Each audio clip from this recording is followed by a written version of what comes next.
Es domingo, 20 de marzo. No se sabe el año con exactitud, pero el frío de la madrugada todavía no se ha ido del todo cuando ya están llegando los primeros.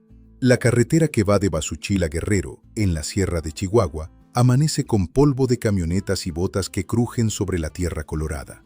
Los encinos todavía están oscuros. El sol no ha terminado de salir, pero el carril ya huele a cuero, a tabaco, a cuaco caliente. Hay gritos de veedores anunciando apuestas y el sonido de herraduras sobre la tierra compacta y el murmullo de la gente que se va acomodando a los lados del carril, con esa mezcla de fiesta y tensión que tienen las carreras parejeras cuando el dinero es de verdad. En la cuadra El Pavo Real, la yegua lleva un rato inquieta. No así de inquieta como cuando tiene hambre, ni como cuando el viento trae olor de otro animal. Es otra cosa. Es una inquietud que no tiene nombre claro, que los que la conocen bien identifican de inmediato porque no la han visto antes. No exactamente así. Algo que está en los ojos y en la manera de pararse, y en cómo se mueve cuando la llevan de las riendas. Como si el cuerpo supiera algo que la cabeza todavía no le ha dicho. La están paseando, vuelta tras vuelta frente al corral. El hombre que camina a su lado la toca de vez en cuando, en el cuello, en la quijada, con esa mano que dice todo está bien, ya mero, tranquila. Pero la yegua no se tranquiliza. Sus ojos, grandes y oscuros como dos pedazos de noche, miran algo que los demás no pueden ver. El cuervo ya está del otro lado. Ya llegó con toda su gente, con su dueño y su jinete y sus apoderadores, con esa seguridad de quien viene convencido de que va a ganar. Y la cantidad de dinero que está sobre la mesa esa mañana es suficiente para comprar 2 ranchos medianos en esa sierra. Chávez lo sabe, Martínez lo sabe, todos lo saben. Y la yegua se sigue mirando nerviosa. Un hombre parado cerca del corral, un ranchero viejo de sombrero café y manos de alambre, la ve pasar en sus vueltas y baja la mirada. Solo eso. La baja y no dice nada. Pero quien lo conoce nota ese gesto que hacen los que saben más de lo que van a decir. Suenan las puertas y la estrella sale abierta desde la primera zancada, compadre. Sale como quien va luchando contra algo que no se ve, como si el cuerpo quisiera ir pero algo adentro jalara para atrás, hacia afuera, como si cada zancada costara más de lo que debería costar. Los que saben de caballos lo ven de inmediato. Ese detalle que los que no saben no entienden, pero que los que sí entienden sienten en el estómago como agua helada. Sale abierta. Sale cargando algo que no es del carril, pero corre. Dios mío, si corre. Corre como siempre corrió, con ese motor que no era de este mundo, con esa voluntad que le ardía adentro como lumbre que no se apaga ni con agua ni con miedo. Y va ganando terreno. Y el cuervo está ahí, al lado. Y la distancia entre los dos se abre poco a poco, porque la estrella no sabe hacer otra cosa que correr primero, aunque el cuerpo le esté pidiendo que pare. Cruza la meta, y entonces cae. Así nomás, sin drama largo ni grito sostenido. Un cuerpo que ya no puede más y que se entrega a la tierra donde nació, en ese llano entre encinos de la sierra de Guerrero, Chihuahua, donde el viento lleva olor a pino y a río, y donde la tierra es de ese color café rojizo que solamente tiene la sierra de ese municipio. El silencio que cayó después de ese momento no era un silencio normal. Era el silencio de la gente que acaba de ver algo que no puede explicar con palabras, que no va a poder contar sin que se le trabe la voz, que va a recordar hasta el último día de su vida con esa claridad rara que tienen los momentos que no deberían haber pasado, pero que pasaron de todas formas. Eso ya lo sabes, compadre. Más o menos así te lo cuenta el corrido. En 3 minutos y 16 segundos, Grupo Laberinto te da los hechos. La cuadra, el nombre, las victorias, la carrera final. Y esa última imagen que parte en 2, que la estrella corriendo murió. 3 minutos y 16 segundos. Para una historia que tardó años en vivirse y que dejó heridas que nunca cerraron del todo. Porque lo que el corrido no te dice es lo que pasó esa mañana temprano, cuando la yegua estaba nerviosa y don Aurelio Martínez la miraba con los ojos de quien ya sabe algo, pero todavía no quiere aceptarlo. No te dice lo que Chávez pensó cuando le dijo a Martínez que cambiaran las cerraduras, ni por qué lo dijo, ni qué estaba buscando con eso. No te dice quién era esa yegua antes de ser leyenda, cómo llegó al mundo, qué vio don Aurelio en ella desde el primer día que la tuvo enfrente, desde esa noche fría de Cuadra donde la vio pararse por primera vez y levantar la cabeza. No te dice cuánto tiempo tardó en poder escribir las palabras que le escribió a sus patas, ni qué tuvo que pasar primero para que esas palabras encontraran su forma. No te dice qué sintió la primera vez que escuchó el corrido, cuando Grupo Laberinto le puso música y voz a lo que él había vivido y lo que había perdido. Y esa historia que era suya de pronto se volvió de todos. Y no te dice que el pedazo de tierra donde ella vivió y corrió y murió, hoy lleva su nombre. Que la tierra misma, la tierra colorada de la Sierra Chihuahuense, se llama Huerta La Estrella. Porque hay nombres que se graban no en papel ni en madera, sino en la geografía, en el mapa, en el lugar donde algo tan grande pasó que ya no se puede nombrar de otra manera. Eso es lo que te voy a contar hoy, compadre. Yo soy Potro Cuentista y antes de comenzar quiero pedirte algo. Cuéntame en los comentarios. ¿Cuál es el corrido de caballo que más te ha llegado al pecho? El que no puedes escuchar sin que se te apriete algo adentro. Dale like a este video y suscríbete al canal para que nuestro encuentro sea todos los días. Ahora sí, compadre, vamos a comenzar. Para entender a la estrella, hay que entender primero el lugar donde nació. No solo la tierra, también el mundo que rodeaba esa tierra.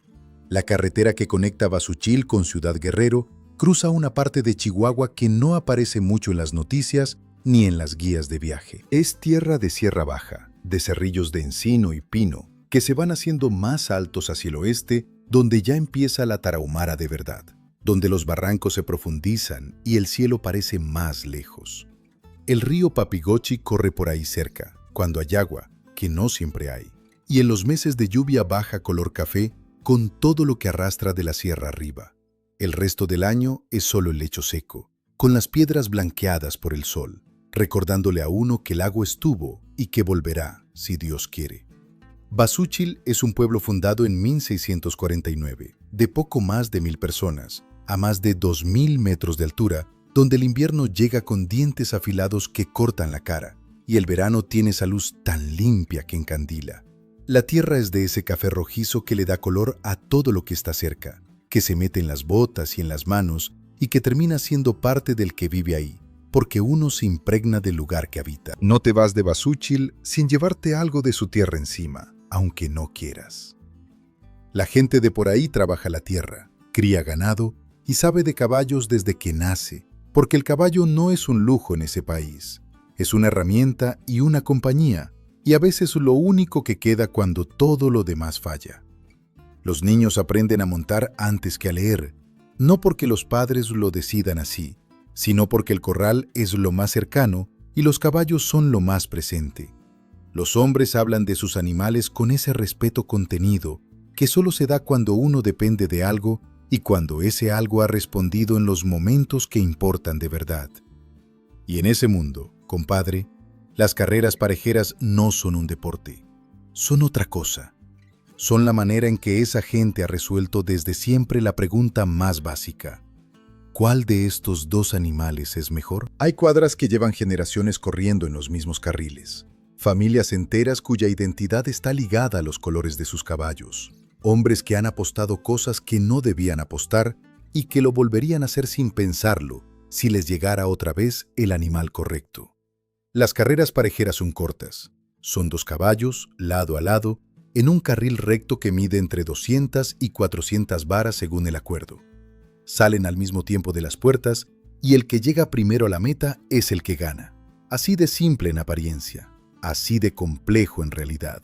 Porque detrás de esos segundos que dura una carrera, hay meses de preparación y años de cría y décadas de conocimiento que los preparadores llevan encima. Hay nutrición y herraduras y entrenamiento y la ciencia de saber cuándo un animal está en su punto y cuándo le falta.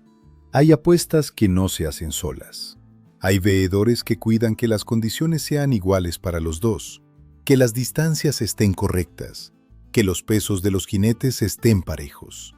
Hay un lenguaje propio, una cultura propia, un código de honor propio que no está escrito en ningún lado, pero que todos los que pertenecen a ese mundo conocen.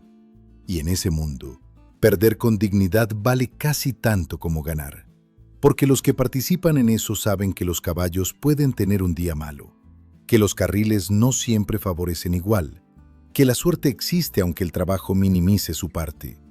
Lo que no se perdona es la trampa, y lo que no se olvida es el animal que gana de la manera en que ganaba la estrella.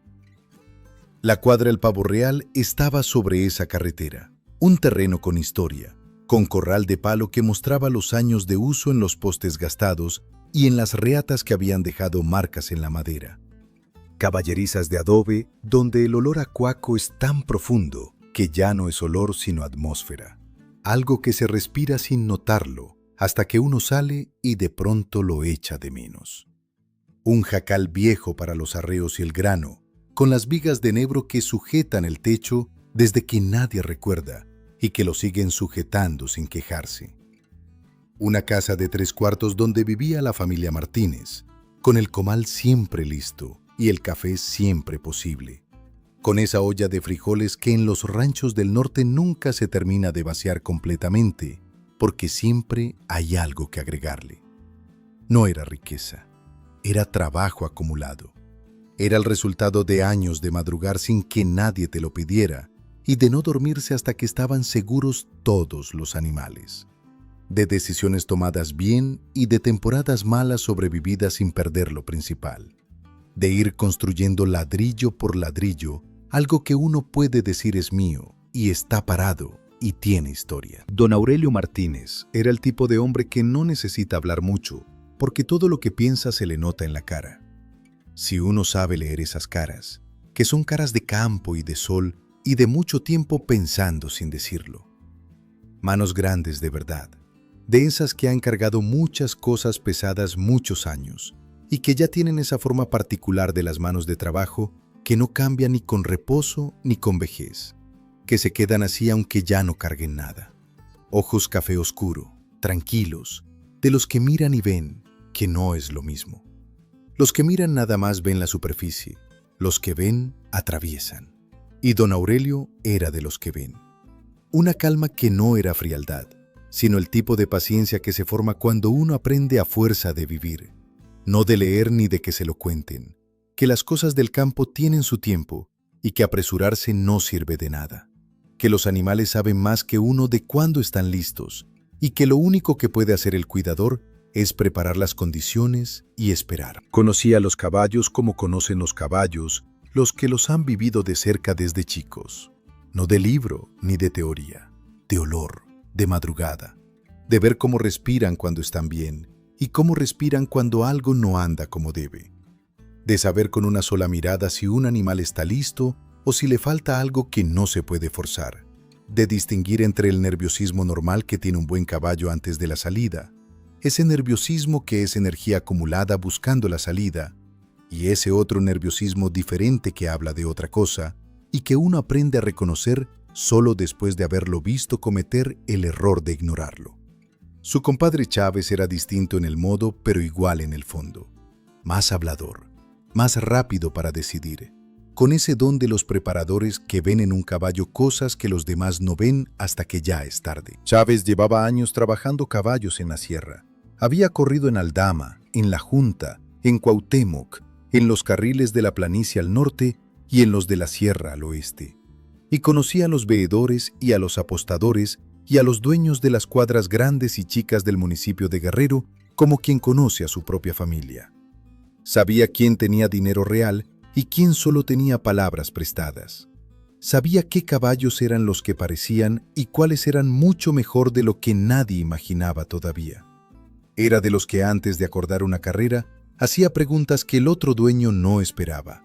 Preguntas técnicas sobre el terreno y la distancia y el peso del jinete. Y que mientras escuchaba las respuestas, ya estaba calculando algo que no decía en voz alta. Entre los dos, Chávez y don Aurelio, habían construido algo que valía. No en dinero solamente, aunque en dinero también. sino en reputación, en ese respeto que se gana en los carriles cuando uno llega con un animal que corre de verdad y no con cuentos ni con trampas. Pero todo eso lo construyeron antes de la estrella. Con la estrella, lo que construyeron ya no tenía nombre para el que lo había hecho antes. La yegua nació en la cuadra El Pavo Real, en los meses más fríos del año, cuando los encinos están pelones y el viento baja de la sierra con ese filo que corta hasta el hueso y que hace que los animales se aprieten unos contra otros en el corral para darse calor.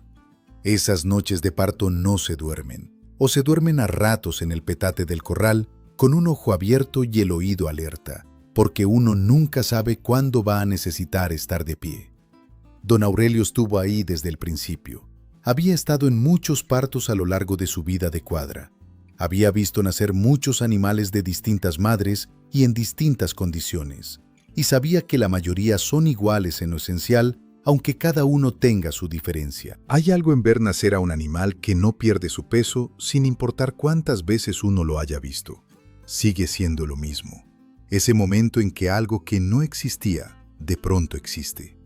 Ese primer soplo que es el primer contacto del animal con el aire del mundo. Esas primeras patas buscando el suelo con una urgencia que no tiene que aprenderse porque ya viene instalada. Cuando la potranca salió al mundo era pequeña, torpe, con esas patas que parecen demasiado largas para el cuerpo, como todas las potras recién nacidas, como si el diseño todavía no hubiera terminado de ajustar las proporciones. La madre la lamió con esa lengua larga y áspera que tienen las yeguas, que no es caricia exactamente, pero es lo que hay. Y la potranca intentó pararse y se cayó 2 veces antes de que las patas le respondieran de la manera que tenían que responder. Don Aurelio la estaba mirando desde el otro lado del corral, con los brazos apoyados en el palo y la respiración formando nubecitas blancas en el aire helado de la noche. No hacía nada, solo miraba. Esa es la habilidad principal de los que trabajan bien con animales. Saber cuándo mirar y cuándo dejar en paz y cuándo intervenir. Y en ese momento lo que tocaba era solo mirar. Y entonces la potranca levantó la cabeza. Por primera vez levantó la cabeza sola, sin que la madre la empujara. La levantó y quedó mirando hacia adelante, hacia don Aurelio, con esos ojos que en los animales recién nacidos son todavía grandes y oscuros y que no han aprendido a interpretar nada del mundo, pero que lo reciben todo. Y don Aurelio vio la mancha. Una mancha blanca en la frente, perfecta, como si alguien la hubiera puesto con cuidado extremo, del tamaño de una moneda grande, brillante como plata contra el pelo oscuro del resto del cuerpo, contrastando en esa oscuridad como si tuviera luz propia, como si alguien hubiera tomado un pedazo de luna y se lo hubiera pegado en la frente. Una estrella. Así de simple fue. No hubo que pensarle mucho ni buscar nombres en ninguna lista, ni consultar con nadie. Ese nombre ya estaba ahí, esperando a que alguien lo dijera en voz alta desde antes de que la potranca naciera. La estrella. Creció rápido, como crecen los animales que vienen con fuerza real adentro desde el principio y que el cuerpo solo está siguiéndole el paso. Desde los primeros meses se notaba algo distinto en ella, algo que no era solo tamaño ni musculatura, sino una manera de moverse que no tenía que aprender porque ya la traía instalada desde antes de lo que la cría puede enseñar. Una fluidez natural en cada paso, como si el suelo la invitara y ella respondiera de manera exacta. Una cabeza que se levantaba de cierta manera cuando alguien se acercaba, con esa atención completa que tienen los animales que están completamente presentes en donde están, que no se distraen con el ruido de fondo, sino que escogen lo que atienden. Como si el viento le hubiera enseñado algo antes de nacer, como si hubiera corrido en otro lugar antes de llegar a este y lo recordara en los huesos. Chávez la miraba con la misma cara que pone la gente cuando ve algo que no esperaba encontrar y no sabe todavía qué hacer con ello, con esa mezcla de sorpresa contenida y respeto y algo que en otro hombre sería codicia, pero en Chávez era más profesional. Era el reconocimiento del especialista que identifica lo que vale. Don Aurelio no decía nada. Solo la veía correr por el llano de atrás, en las tardes, cuando los cerros se ponían color naranja y las sombras se alargaban sobre la tierra colorada y el viento empezaba a bajar de la sierra trayendo el frío de la noche.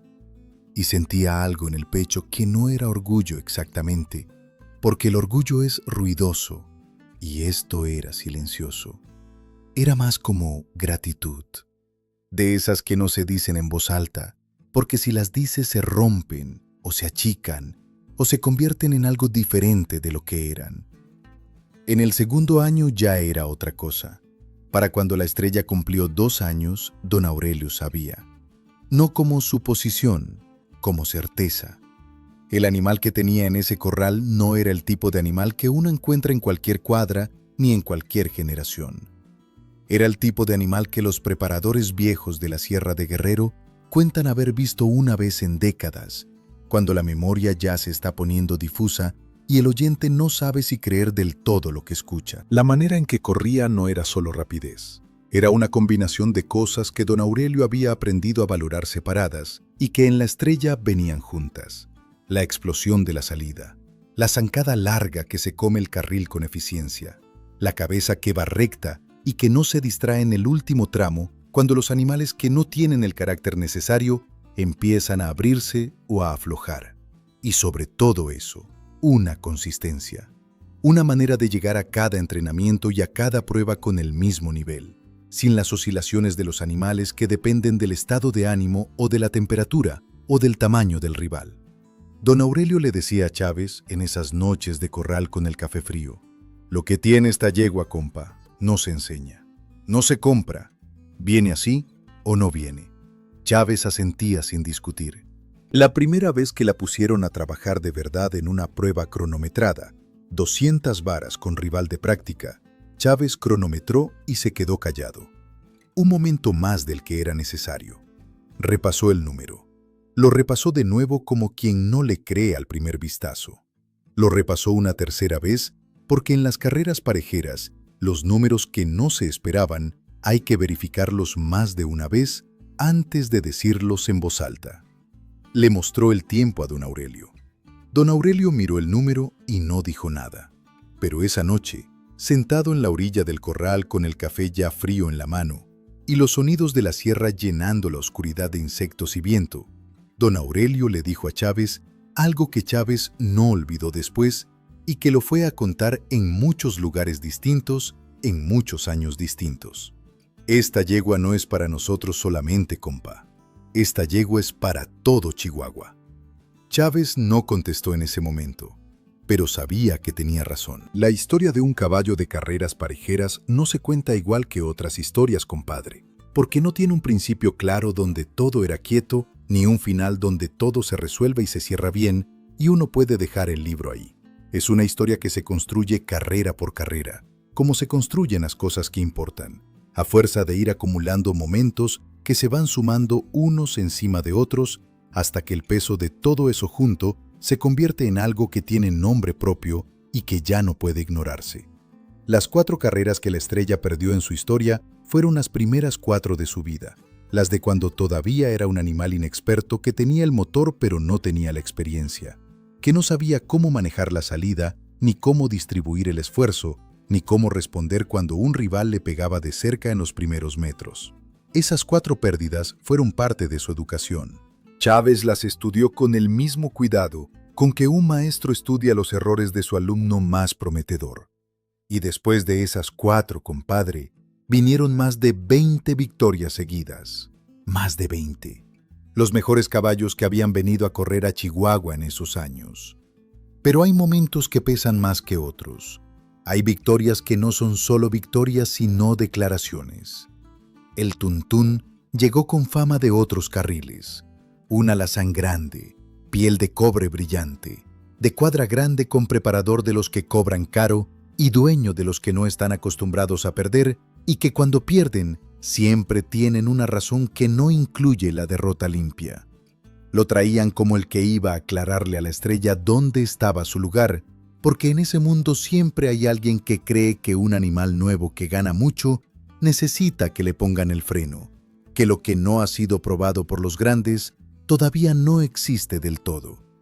El día que corrieron llegó calor de los buenos, de esos que en Guerrero aplanan todo y que hacen que el polvo del carril se levante de otra manera, más pesado, más visible. La gente llenó los bordes desde temprano. El tuntún era conocido y traía seguidores de sus propias victorias. Gente que apostaba en él con la confianza de quien ya lo ha visto ganar antes. Cuando pusieron a los dos animales en la raya, el contraste era visible. El tuntún era el doble de famoso y venía de una cuadra más reconocida, y tenía un dueño que sabía hacer que la gente creyera en lo que tenía. La estrella era la yegua de Martínez, de la cuadra de la carretera Basúchil-Guerrero, que no todos conocían todavía como merecía. El tuntún salió primero.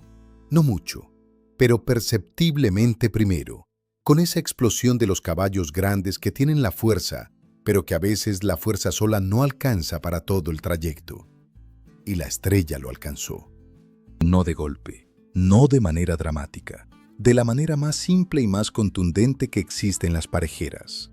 Fue por él, zancada por zancada.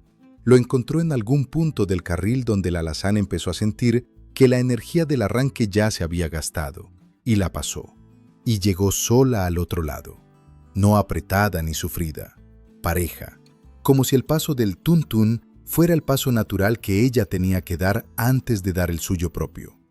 El silencio que cayó en los que habían apostado en contra duró más de lo que dura el silencio normal después de una carrera. Ese silencio específico que significa que lo que uno esperaba que pasara, no pasó. El dueño del tuntún pagó sin decir nada. Eso es lo que hacen los hombres cuando saben que no hay argumento posible. El muchacho alegre fue otra historia, de otro tipo, y es la que más le gustaba contar a Chávez porque fue la que le enseñó más de la yegua. Ese cuaco era ligero, muy ligero, de los que salen de las puertas como bala y que obligan al rival a salir también de bala o quedarse atrás desde la primera zancada sin posibilidad de recuperación.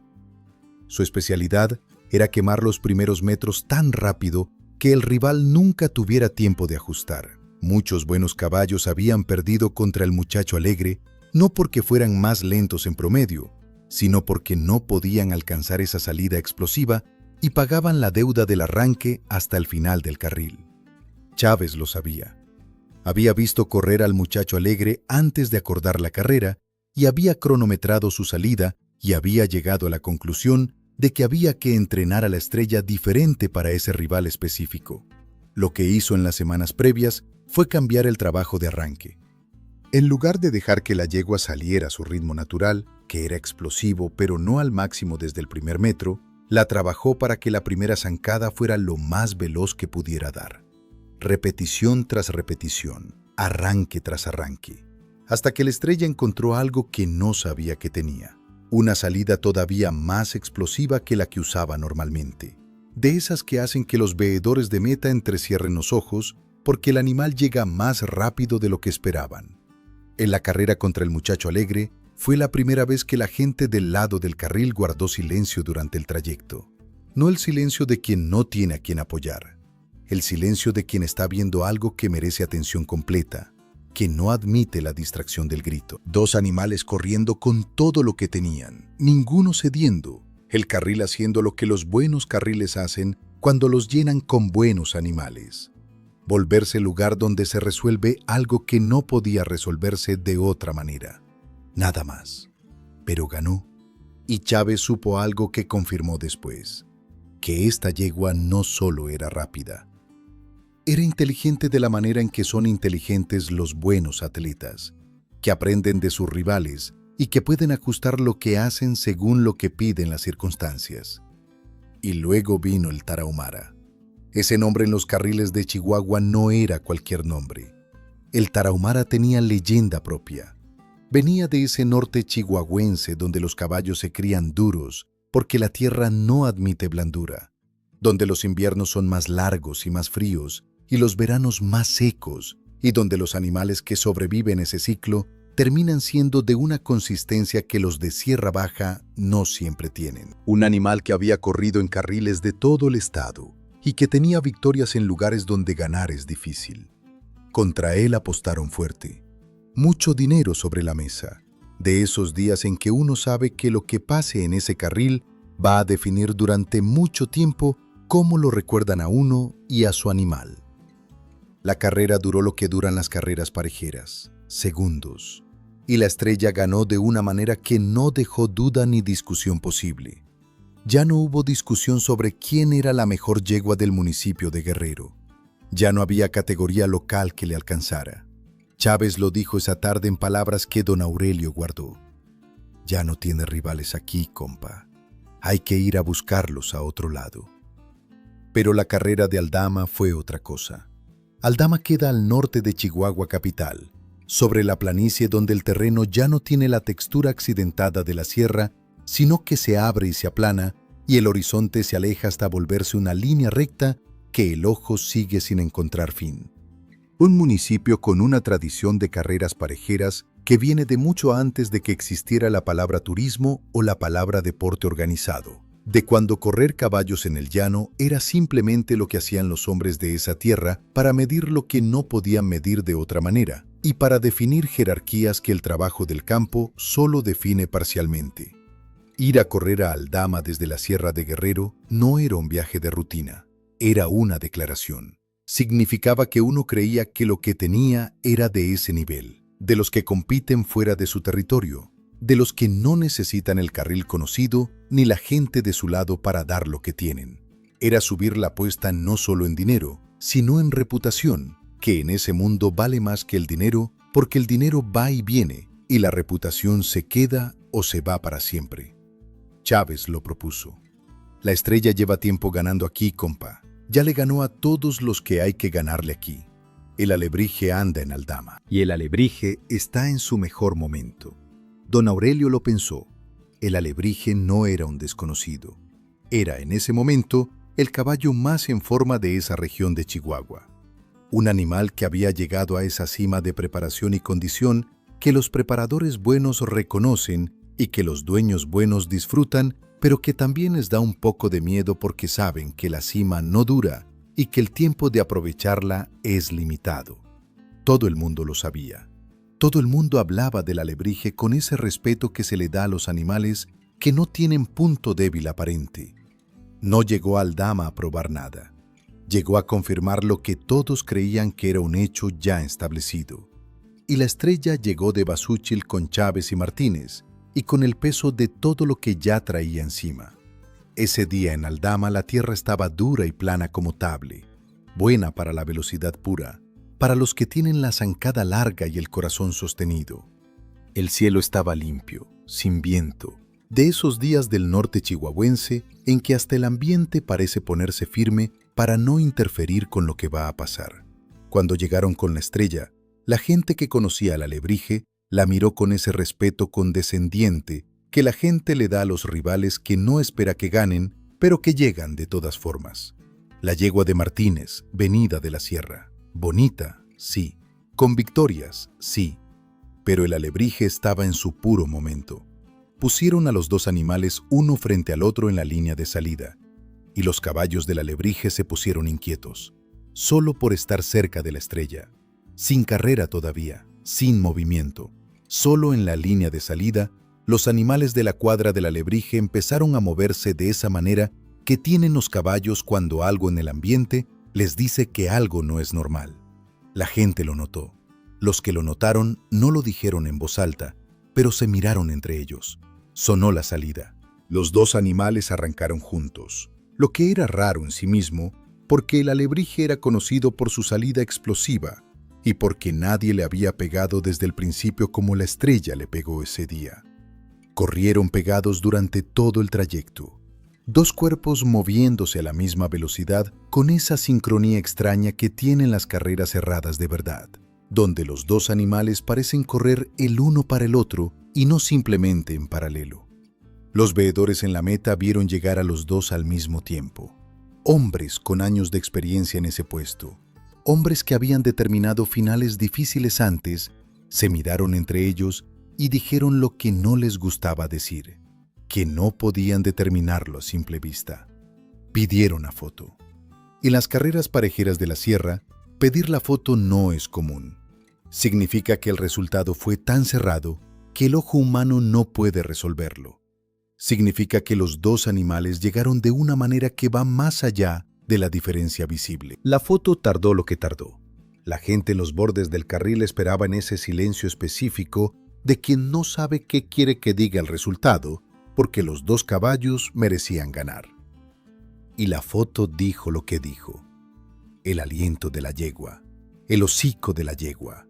La nariz de la estrella había cruzado la raya antes que cualquier parte del alebrije. Por el aliento. Solo por eso. Solo por esa distancia que no se mide en palmos ni en centímetros, sino en el espacio que ocupa el soplo de un animal cuando exhala en el esfuerzo máximo. Esa fracción de cuerpo que está más adelante que todo lo demás, porque la cabeza va primero, y dentro de la cabeza el hocico va primero, y en el hocico el aliento va más adelante todavía. Por eso ganó la estrella. Cuando Chávez escuchó el fallo, miró a don Aurelio, y los dos se miraron sin decir nada durante un momento que duró más de lo que duran los momentos normales. No hacía falta nada. Hay victorias que son ruidosas, y hay victorias que te sientan encima de algo tan enorme que el ruido sobra, que cualquier palabra sería menos que el silencio, que lo único que corresponde es quedarse ahí, parado, sintiendo el peso de lo que acaba de pasar. Los que habían traído al alebrije no protestaron ni buscaron argumentos, porque la foto era la foto, y la foto decía lo que decía. En el camino de vuelta a Basuchil, con la planicie del norte quedándose atrás y la sierra apareciendo en el horizonte, con las primeras estrellas apareciendo en el cielo frío de Chihuahua, don Aurelio iba con la mano apoyada en el marco de la ventana, sintiendo el viento de la carretera y pensando en esa foto, en ese instante detenido para siempre. La nariz de la estrella, el aliento de la estrella, cruzando primero, solo por querer. Por esa cosa que los animales que tienen temple de verdad cargan adentro y que no se agota aunque el cuerpo ya esté en el límite, que hace que ese último medio metro cuenten igual que todos los otros metros juntos, solo por eso. El cuervo no era un caballo desconocido ni un animal que llegara a farolear. Tenía nombre en los carriles de la región. Tenía victorias que respaldaban ese nombre.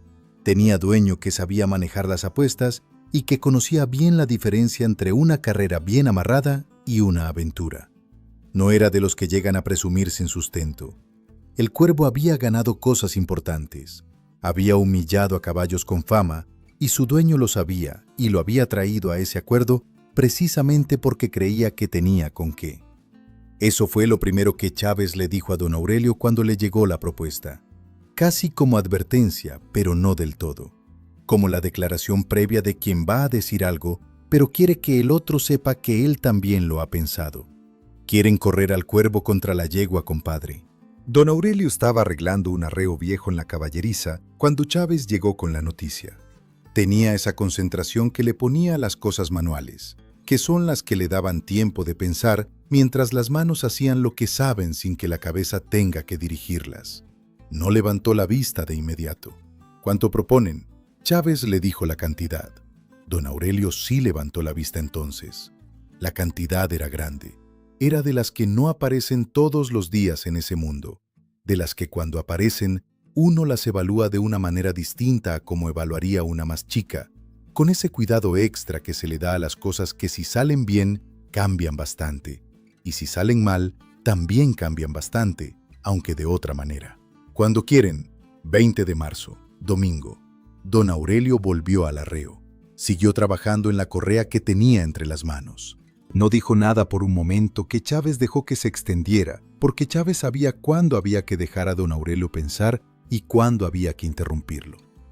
¿Cómo está ella?, preguntó Chávez, aunque él también la estaba viendo todos los días y tenía su propia observación sobre la pregunta.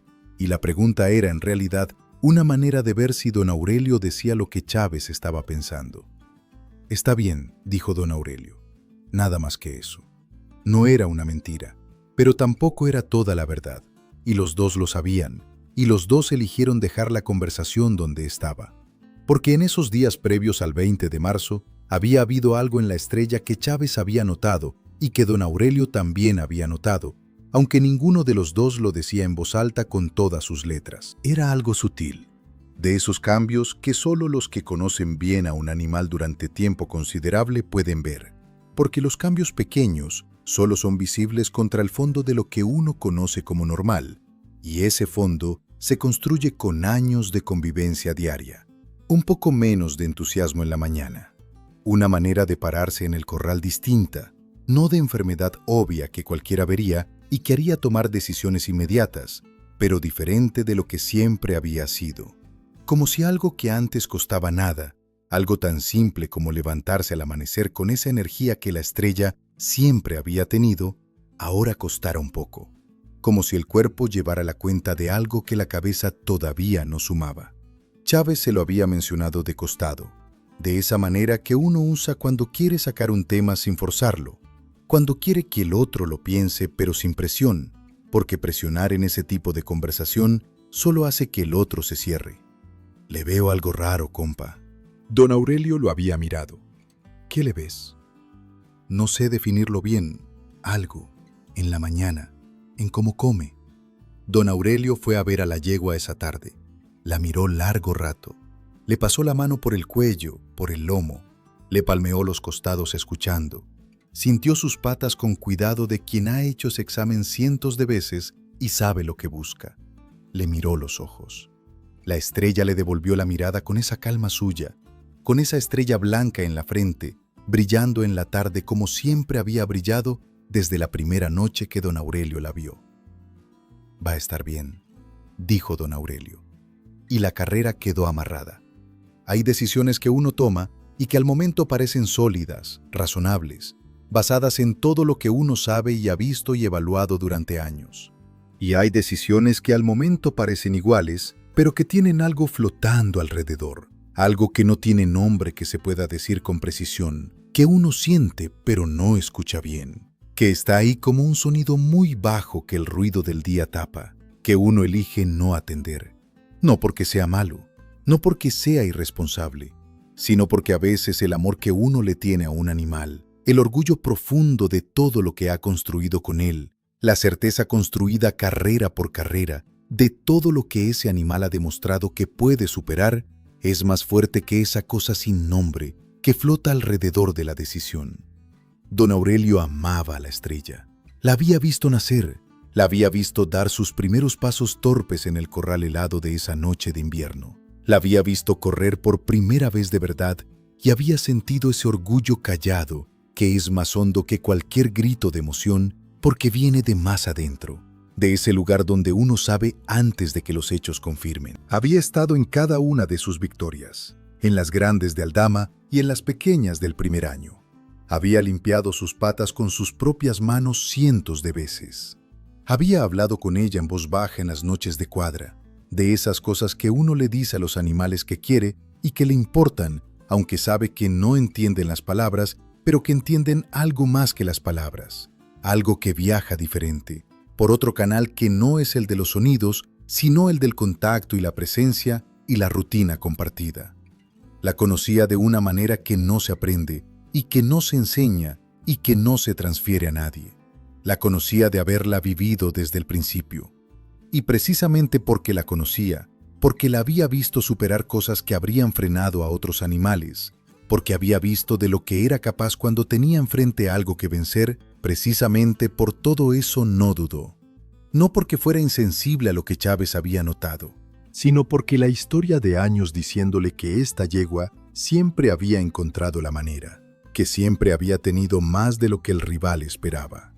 Esa historia pesó más que ese algo sin nombre. Eso, compadre, es lo que el corrido no te puede contar. No porque los del laberinto no quisieran contarlo, sino porque no cabe. 3 minutos no tienen espacio para esos matices, para esa diferencia que existe entre un hombre que manda a correr a un caballo sin importarle y un hombre que manda a correr a un caballo precisamente porque le importa tanto que no puede concebir que el animal no pueda. Son cosas distintas, pero el resultado, esa mañana del 20 de marzo, fue el mismo. El domingo llegó con nublazón baja, no lluvia, pero sí esa nubosidad de la sierra de Chihuahua que cuando baja cambia el color de todo, que hace que los cerros se vean más oscuros y más cerca, y que la tierra se vea más profunda, y que da al aire ese olor particular de humedad retenida que no llega a ser lluvia, pero que huele como si pudiera serlo en cualquier momento. El frío de la madrugada tenía esa consistencia específica del frío de sierra en marzo, que ya no es el frío del invierno, pero que todavía no es el frío templado de la primavera, que está en ese punto intermedio donde uno no sabe bien si abrigarse o no, y termina abrigándose porque no vale la pena equivocarse. Don Aurelio estaba en la caballeriza desde antes que amaneciera. Había dormido poco, no porque estuviera nervioso en el sentido de quien duda, sino porque las noches antes de las carreras grandes siempre le pesaban así, con ese insomnio de estar muy despierto adentro, aunque el cuerpo esté quieto. Revisar, volver a revisar, pensar en lo que está listo y en lo que podría fallar, y en lo que no depende de nadie, porque hay cosas en las carreras que nunca dependen de nadie, que son de lo que el día decide. La gente empezó a llegar desde temprano. Para una carrera de ese tamaño, con el dinero que estaba sobre la mesa y los nombres que estaban involucrados, no hacía falta publicidad formal. En el mundo de las carreras parejeras de esa sierra, la noticia viaja sola, llevada por el propio viento de rancho en rancho, de compadre en compadre, de camioneta en camioneta, en los caminos de terracería que conectan los poblados del municipio de Guerrero. Que la estrella iba a correr contra el cuervo, que había mucho dinero, que era el 20 de marzo. Vinieron de Guerrero, de Basuchil, de La Junta, de Aldama, de más lejos. Vinieron los que habían apostado con ella y por ella en sus victorias anteriores y los que habían apostado en contra y habían tenido que pagar. Vinieron los curiosos y los que tenían algo concreto en juego y los que solo querían ver. Que en estas cosas, el que solo quiere ver también viene, porque sabe que lo que va a ver vale el camino y vale el frío de la madrugada. El dueño del cuervo llegó con su gente, con esa manera de llegar que tienen los que traen confianza, que no es arrogancia exactamente, sino la seguridad de quien ha estudiado el problema y cree que tiene la solución. Saludó a don Aurelio, habló con los veedores, revisó el carril, todo con esa eficiencia de quien ya sabe lo que va a pasar y solo está cumpliendo los pasos previos. Chávez observaba todo esto de lejos. Esa mañana Chávez llegó a la caballeriza y lo primero que dijo fue lo de las herraduras. La tierra está diferente esta mañana, compa. La humedad la está haciendo más compacta de lo normal. Por si acaso, cambiamos herraduras. Y en eso tenía razón técnica, porque los errores en las carreras parejeras muchas veces vienen de detalles que parecen menores y que no lo son. Una herradura equivocada para el tipo de suelo puede costar el agarre preciso en los primeros metros, y los primeros metros en una carrera corta son a veces toda la diferencia entre ganar y perder. Chávez lo sabía, don Aurelio lo sabía, y lo de las herraduras tenía lógica, pero también era una manera de hacer algo, de ocupar las manos y la cabeza, mientras ese algo sin nombre seguía flotando alrededor sin que ninguno de los dos lo dijera. Y mientras le ponían las herraduras nuevas a la estrella, la yegua se movía de un lado a otro dentro del espacio del cajón de una manera que no era su manera normal, no violentamente, no en pánico ni en terror, pero tampoco con la calma que ella tenía normalmente en los preparativos, esa calma que la gente que la había visto en otras carreras reconocía como parte de ella, como si las carreras le resultaran tan naturales como comer o como dormir. Esta mañana era distinto. Chávez lo vio. «¿La miras?», dijo, sin el tono de pregunta, mirándola a él también, diciéndolo como constancia y no como pregunta. Don Aurelio la miraba. «Es la gente», dijo, «el movimiento, el ruido diferente de hoy». «Puede ser», dijo Chávez. Pero ninguno de los dos dijo lo que los dos estaban pensando en ese momento. Esa cosa que no tiene nombre que flotaba desde hacía días y que esa mañana estaba más presente, más visible, más difícil de mantener dentro del silencio donde la habían estado guardando. La empezaron a pasear. Las vueltas de preparación de antes de la carrera, para que calentara, para que se serenara, para que reconociera el terreno bajo las patas nuevas de esa mañana. Vuelta tras vuelta, lenta, con el jinete a su lado llevándola de las riendas, con esa conversación de mano y brida que solo tienen los que llevan mucho tiempo con un animal determinado, que ya no necesitan palabras porque el animal las entiende de otra manera. La yegua no se serenó. Sus ojos, ese día, seguían con esa expresión que los que estaban ahí describieron después de maneras distintas cuando los fueron a preguntar. Unos dijeron que miraba hacia los cerros, hacia la sierra que quedaba al norte, como si buscara algo en esa dirección que nadie más podía ver. Unos dijeron que parecía escuchar algo que los demás no podían escuchar, algún sonido que estaba más allá del alcance de los oídos humanos, pero que los caballos a veces perciben, alguna frecuencia que solo ellos tienen acceso. 1. Un hombre viejo que había pasado su vida entera criando caballos en esa sierra, y que cuando habla de animales, la gente se calla para escuchar porque sabe que lo que dice no lo dice cualquiera. Dijo algo que no era explicación, pero que a mucha gente se le quedó adherido por años. Así miran cuando ya saben. Nadie le preguntó qué quería decir exactamente. Todos entendieron de qué estaba hablando, aunque ninguno hubiera podido explicarlo en otras palabras. Y la carrera siguió adelante. Para hablar de lo que pasó en esa carrera, hay que entender primero, compadre, lo que significa que un animal corra abierto. En las carreras parejeras, correr abierto no es correr bien, es correr mal. Es cuando la trayectoria del caballo no va recta hacia la meta, sino que se va hacia afuera, en diagonal, perdiendo distancia efectiva con cada zancada, porque cada metro que avanza hacia adelante pierde una porción de ese avance yéndose de lado. Los jinetes de experiencia lo pueden corregir, lo pueden compensar, pero requiere esfuerzo extra del animal que no debería gastarse en eso. Requiere energía que se consume en mantener la dirección que debería ser automática y que cuando no lo es, le cobra al animal en los metros que más lo necesita. Pasa por muchas razones. Por nerviosismo extremo que no permite la concentración normal. Por un problema físico que el animal está compensando sin que nadie pueda verlo desde afuera. Por cansancio de un tipo que no es el cansancio normal de la carrera, sino algo más profundo, que viene de adentro y que se nota en la forma de correr antes de notarse en otra cosa. La estrella salió abierta desde la primera zancada. Quienes estaban cerca de la salida lo vieron de inmediato.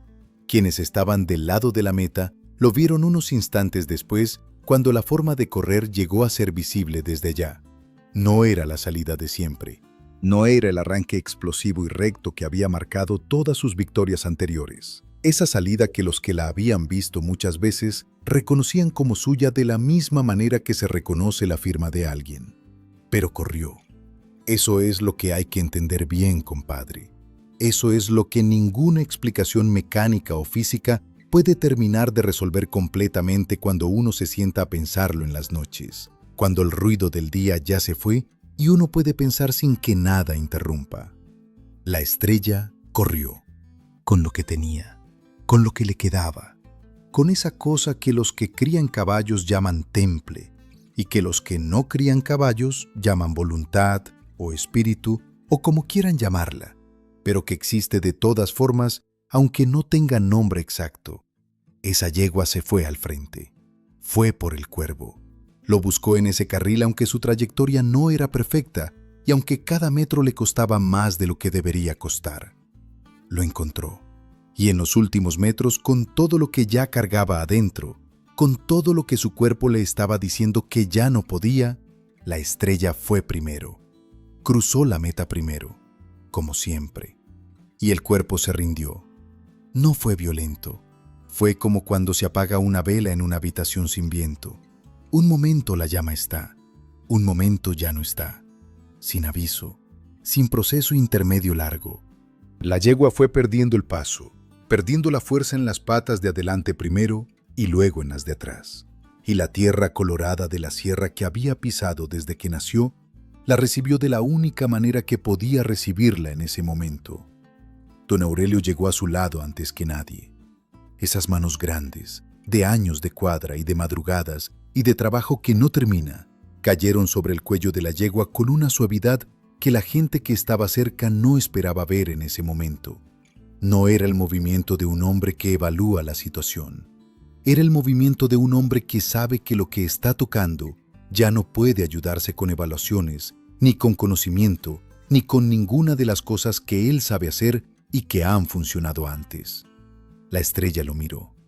Eso dijeron los que estaban cerca, que antes de que se le fueran los ojos, lo miró.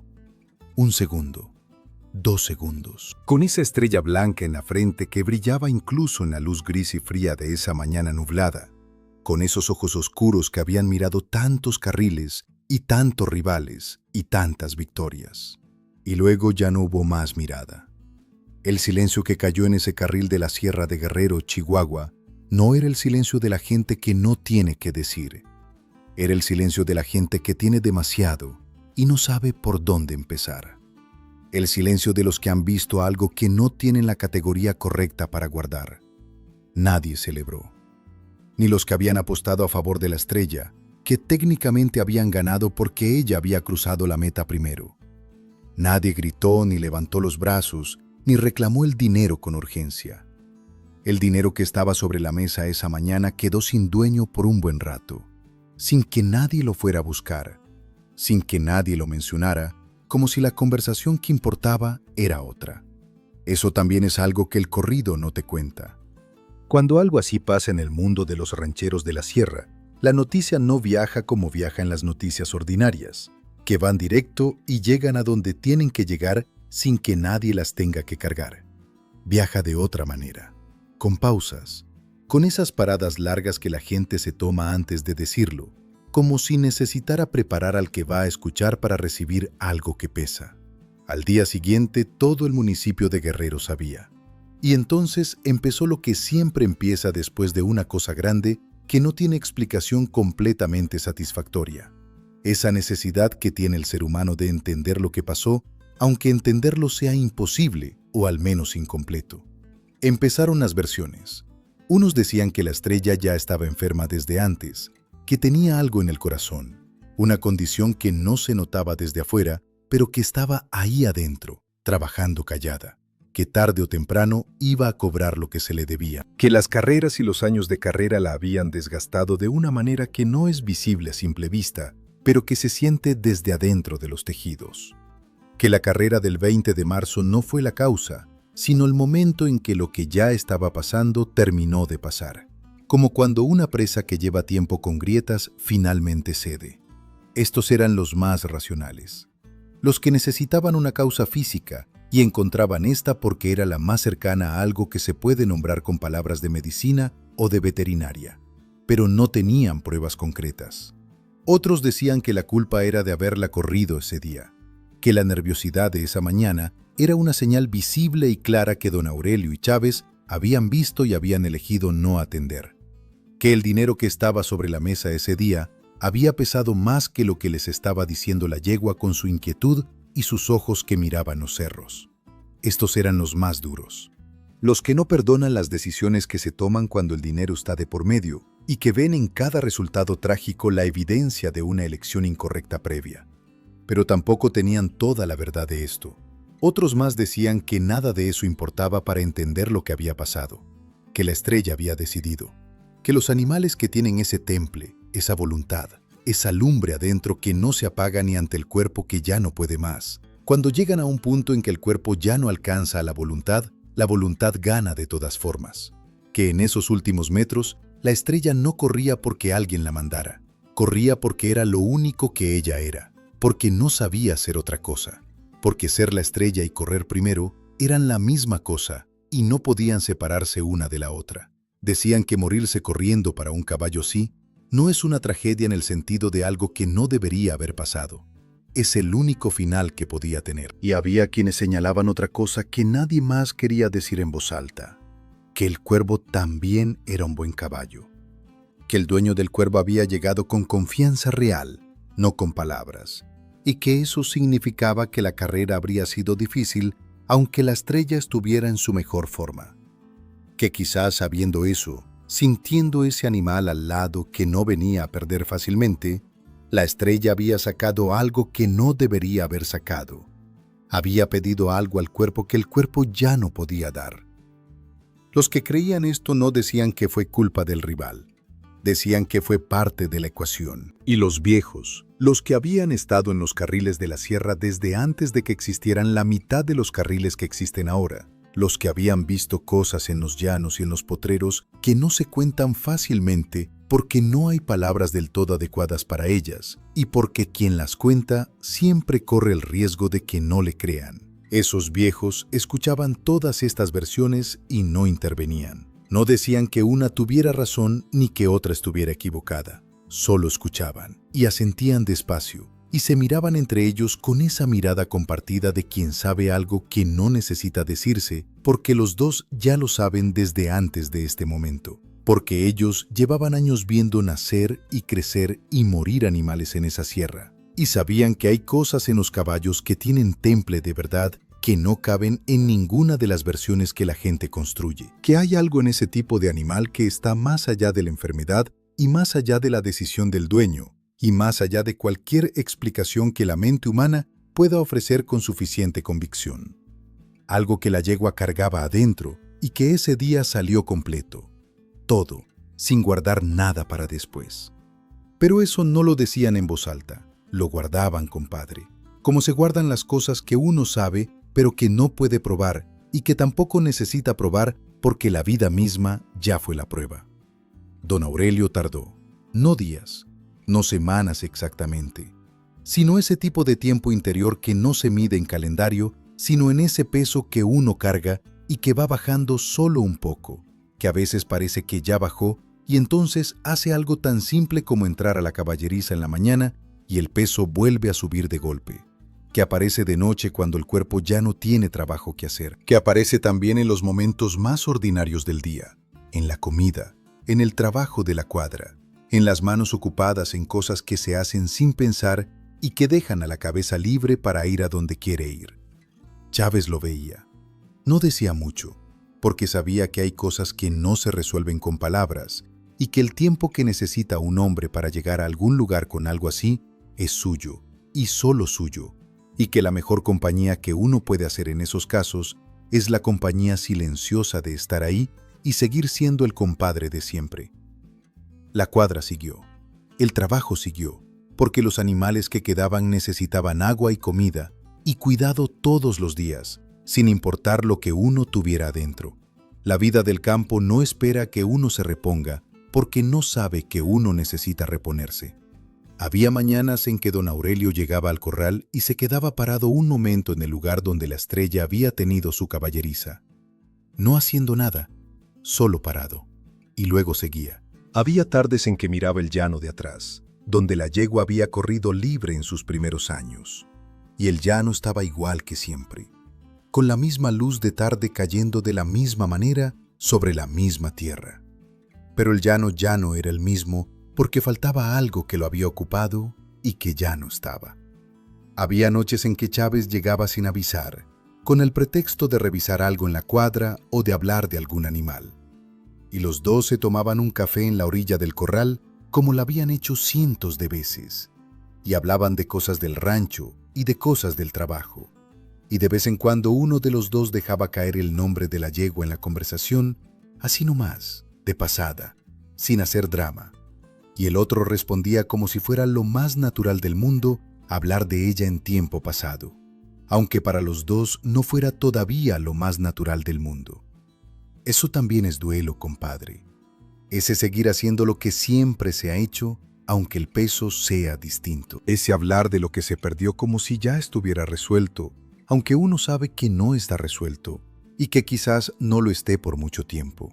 Fue en esas semanas cuando don Aurelio tomó la decisión. Y cuando la tomó sin dudar, que es como se toman las decisiones que ya estaban esperando.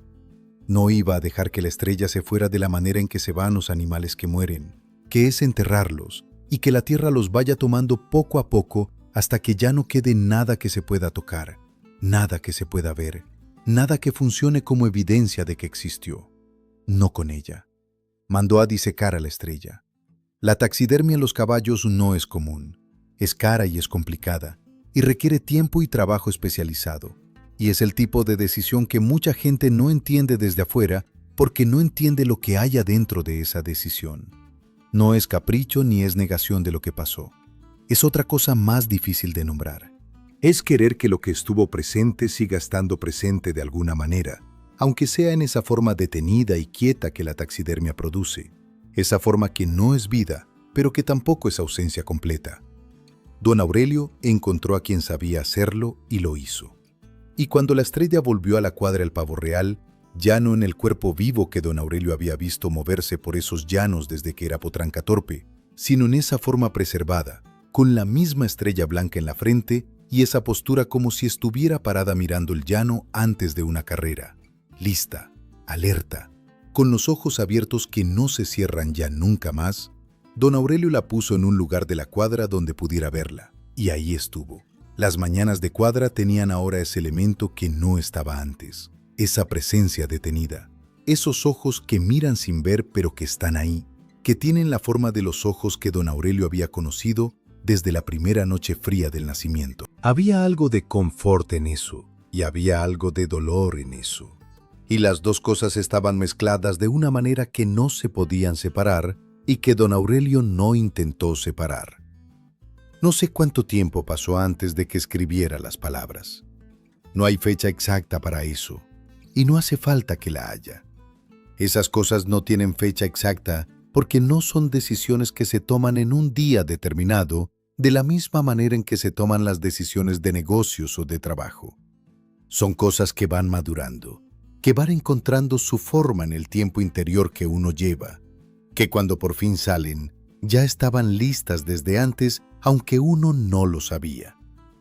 A sus patas, don Aurelio escribió: reconozco que en todo Chihuahua no existió un caballo mejor. 8 palabras de reconocimiento, no de explicación, no de justificación, no de disculpa ni de lamento por lo que pasó, de reconocimiento, porque eso es lo que son. La confirmación de algo que ya se sabía desde el primer día que esa yegua levantó la cabeza y mostró la estrella en la frente. Algo que se fue confirmando carrera por carrera y victoria por victoria, y que en la mañana del 20 de marzo quedó confirmado de la manera más completa y más dura que existe, que era capaz de dar todo lo que tenía, aunque todo lo que tenía fuera lo último. No existió un caballo mejor en todo Chihuahua. Y don Aurelio, que la conoció antes de que nadie la conociera, que vio la estrella en su frente la noche que nació en el frío del corral, que escuchó el tiempo de Chávez la primera vez que la corrieron en serio y lo miró sin decir nada porque las palabras hubieran sobrado, que estuvo en cada carrera desde Guerrero hasta Aldama, que tomó la decisión del 20 de marzo y que fue el primero en llegar a su lado cuando cayó, don Aurelio lo sabe mejor que nadie. Y lo escribió para que quedara, para que el tiempo y los años y las generaciones que vienen después supieran lo que hubo en ese llano de la Sierra de Guerrero, Chihuahua. Y entonces llegó el corrido. No sé cuánto tiempo después, no sé cómo llegó exactamente a los oídos de Grupo Laberinto la historia de la estrella, pero así funcionan estas cosas en ese mundo. Las historias que merecen corrido encuentran su camino. Se las cuenta a alguien que se las cuenta a alguien que llega a los músicos correctos. O llega el músico al lugar correcto y escucha algo que no puede no convertir en canción. Laberinto la grabó. 3 minutos y 16 segundos que capturaron lo esencial, la cuadra, los rivales, las victorias, la carrera de Aldama donde ganó por el aliento, la nerviosidad de esa mañana, la carrera abierta, la caída, la taxidermia, las 8 palabras a sus patas, y el corrido empezó a correr. Así corren los corridos buenos, compadre, así como corrió la estrella, solos, sin que nadie tenga que empujarlos, porque tienen algo adentro que los mueve. Fue a los carriles, a las cantinas, a las radios de los ranchos y de los pueblos y de las camionetas en los caminos de terracería de Chihuahua. Fue de boca en boca y de radio en radio y de casete en casete en los años en que eso era lo que había. La primera vez que don Aurelio escuchó el corrido fue algo que no esperaba. No el corrido en sí, que ya sabía que existía, sino lo que le hizo el corrido escuchado cuando uno es parte de la historia que cuenta, cuando uno vivió lo que la canción describe. Porque hay una diferencia entre conocer una historia y escuchar esa historia cantada. Cuando la historia es tuya, cuando estuviste ahí, cuando las palabras de la canción corresponden a cosas que tus manos tocaron y que tus ojos vieron y que tu cuerpo recordará hasta que deje de recordar cualquier cosa, la canción te devuelve algo que no sabías que todavía tenías guardado. Te devuelve el momento en que estuvo viva. Dicen los que estaban cerca la primera vez que don Aurelio escuchó el corrido, que no dijo nada durante un buen rato después, que se quedó quieto, con la vista en algún punto que no era ninguna cosa en particular, con ese silencio suyo que era diferente al silencio normal porque tenía mucho adentro. Y luego, después de ese rato, asintió, una sola vez, como quien confirma algo. Ese asentimiento, compadre, es tal vez lo más elocuente de toda esta historia, porque don Aurelio no era hombre de palabras largas ni de celebraciones ruidosas, y que el corrido del laberinto le arrancara ese gesto, ese simple movimiento de cabeza que dice sí, eso es, así fue, eso fue lo que pasó, significa que los músicos habían logrado algo que no es fácil lograr, meter en 3 minutos la verdad de algo que tardó años en vivirse, que la estrella corriendo murió, que no existió un caballo mejor. Grupo Laberinto le compuso el corrido y ese corrido lo escuchó todo Chihuahua, y luego lo escuchó todo el norte, y luego lo escuchó quien lo escuchó. 3 minutos y 16 segundos, que contienen los hechos esenciales con la dignidad y la precisión que el género requiere. Pero hay algo más que el corrido no puede decirte, compadre. No porque no quiera, sino porque los corridos no tienen espacio para ciertas cosas y no tienen por qué tenerlo, porque su tarea es otra. El corrido no te dice que el lugar donde ella vivió y corrió y murió, hoy tiene su nombre. En los mapas, en los registros, en las coordenadas que cualquiera puede buscar y verificar. El predio donde estaba la cuadra El Pavo Real sobre la carretera Basuchil-Guerrero en el municipio de Guerrero, Chihuahua, tiene otro nombre ahora. Huerta La Estrella. Así se llama esa tierra. La tierra misma lleva su nombre. No un monumento en una plaza, no una placa en una pared de edificio público. La tierra. El suelo donde ella puso las patas por primera vez en esa noche fría de invierno, donde corrió sus primeras zancadas de potranca torpe, donde la pasearon esa mañana del 20 de marzo mientras estaba nerviosa y sus ojos miraban algo que nadie más podía ver. Esa tierra se llama como ella. Hay pocas maneras de ser recordado así. La mayoría de los que vivimos y morimos pasamos sin dejar un nombre en ningún mapa, sin que la geografía cambie por nuestra existencia. Venimos y vamos, y la tierra sigue siendo la misma tierra que era antes y que seguirá siendo después, indiferente, igual. La estrella le puso su nombre a un pedazo de Chihuahua. Eso no lo compra ningún trofeo. No lo garantiza ninguna cantidad de victorias. No es algo que se planee ni que se busque activamente. Es algo que pasa cuando lo que vivió en ese lugar fue tan real, tan completo, tan presente, que el lugar mismo no puede seguir siendo nombrado de otra manera. Que el nombre anterior ya no alcanza a contener lo que ese pedazo de tierra significa para los que lo conocen.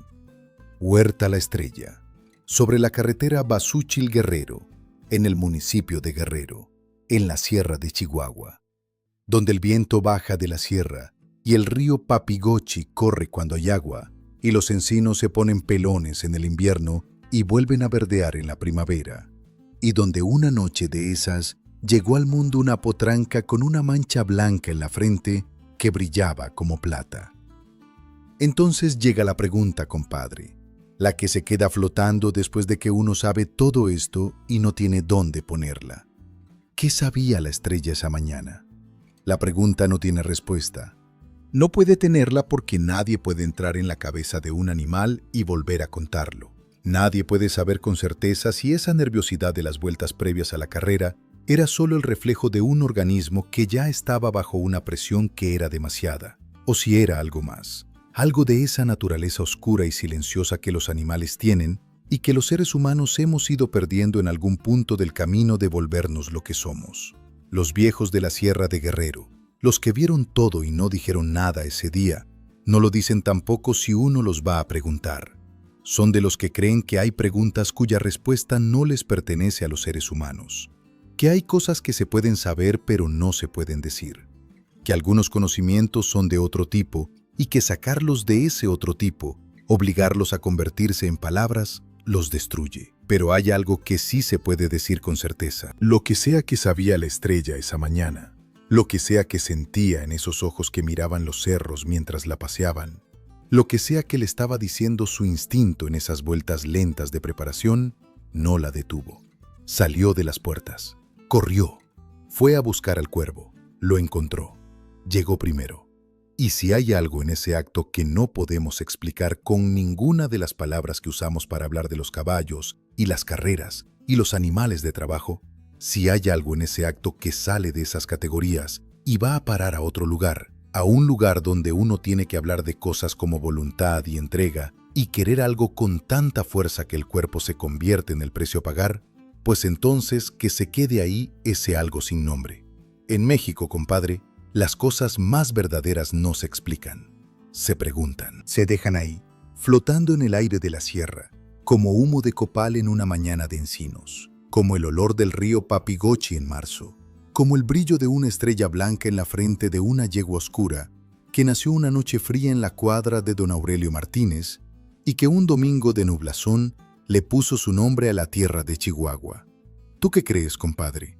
¿Qué sabía la estrella esa mañana? Ahí está la pregunta, ahí se queda. Y ahí, compadre, ahí es donde yo encuentro el mero fondo de esta historia. No en la foto de Aldama donde ganó por el aliento y la nariz. No en las más de 20 victorias. No en el dinero que estaba sobre la mesa ese domingo. No en el silencio que cayó después de que ella cruzó la meta y la tierra la recibió. Sino en un hombre arrodillado junto a su yegua en la tierra colorada de la Sierra de Guerrero.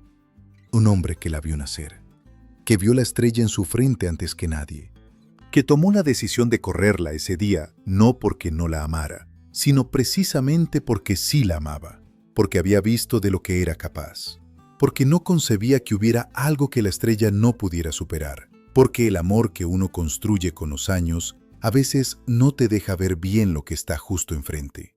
Que después de todo, después del tiempo y el peso, y las noches largas de cuadra que ya no tiene el mismo animal, fue capaz de escribir 8 palabras a sus patas sin pedir perdón, ni dar explicaciones, ni buscar salida.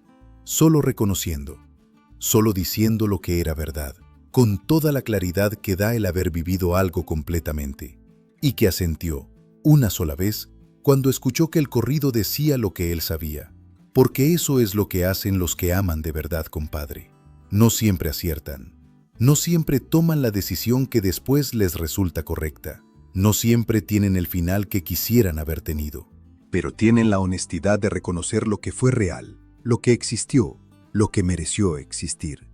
Y en ese reconocimiento, en esas 8 palabras escritas a los pies de un animal que ya no puede correr, pero que sigue siendo lo mejor que hubo en todo Chihuahua, hay algo que no muere. Hay algo que se queda, como la estrella se quedó, en la tierra, en el nombre del mapa, en el corrido que el laberinto le compuso y que lleva décadas corriendo de pueblo en pueblo, de camioneta en camioneta, de noche de cantina en noche de cantina, de padre en hijo en esa sierra donde todavía hay gente que recuerda lo que pasó en ese carril un domingo de marzo y que baja la voz cuando lo cuenta. No por respeto a los muertos, por respeto a lo que fue vivo de una manera tan completa que el mundo que quedó después se quedó más vacío. Así de simple, así de hondo. Acabas de escuchar el canal Potro Cuentista. Ahí en tu pantalla hay otra historia esperándote. Dale clic ahora, compadre. Te espero del otro lado.